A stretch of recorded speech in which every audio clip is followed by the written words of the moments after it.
9 जुलाई 2026 रात के लगभग 10 बजे शारजा एयरपोर्ट से एक बोइंग कार्गो प्लेन पाकिस्तान के कराची के लिए टेक ऑफ करते हैं। शुरुआत के कुछ मिनट सब कुछ नॉर्मल चल रहा था। क्रू मेंबर्स अपने काम में बिजी थे और कॉकपिट में सब कुछ कंट्रोल में लग रहा था, लेकिन किसी को अंदाजा नहीं था कि अगले कुछ मिनट एविएशन हिस्ट्री के सबसे मिस्टीरियस मोमेंट्स में से एक बन जाएंगे।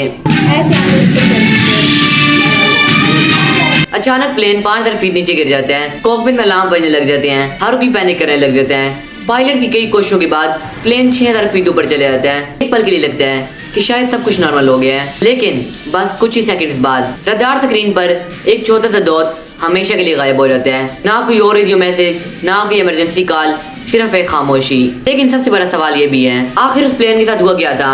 क्या ये प्लेन अरेबियन सी में कहीं क्रैश हो गया था या इसके साथ कोई और हादसा हो गया है? आइए समझते हैं without any WhatsApp university and without any political bias.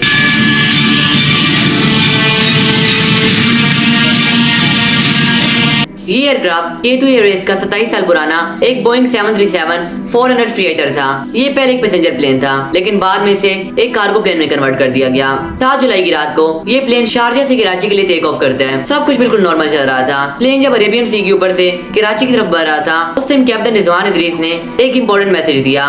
Aircraft के नेविगेशन सिस्टम में कुछ प्रॉब्लम आ रही थी। एयर ट्रैफिक कंट्रोलर्स ने तुरंत उनकी मदद करना शुरू कर दी, लेकिन किसी को भी अंदाजा नहीं था कि अगले 3 मिनट में सब कुछ बदलने वाला है।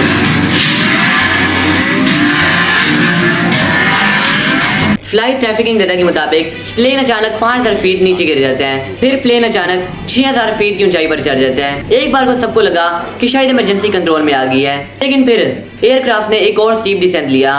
रडार पर उसकी स्पीड और एल्टीट्यूड दोनों बहुत अनयूजुअल आ रहे थे और फिर कुछ ऐसा हुआ जिसने सबको हैरान कर दिया। 9:21 PM के आसपास एयरक्राफ्ट के सिग्नल रडार से हमेशा के लिए गायब हो जाते हैं। ना कोई मेदे, ना कोई लास्ट मैसेज, सिर्फ एक खामोशी। जैसे ही कॉन्टैक्ट टूट गया, पाकिस्तान नेवी और मारटाइम सिक्योरिटी एजेंसी और सारी रिसर्च टीम्स को तुरंत एक्टिवेट कर दिया गया। पूरी रात अरेबियन सी में सर्च ऑपरेशन चलता रहा और तकरीबन 12 घंटे बाद उमारा के समंदर में प्लेन का रैकेज मिल जाता है। लेकिन सवाल अभी वही था, आखिर उन 5 क्रू मेंबर्स का क्या हुआ और प्लेन क्रैश की असली वजह क्या थी? अब तक इन्वेस्टिगेटर्स किसी फाइनल कंक्लूजन पर नहीं पहुंचे। ब्लैक बॉक्सेस के एनालिसिस ही बता सकते हैं कि कॉकपिट में आखिरी लम्हों में क्या हुआ था।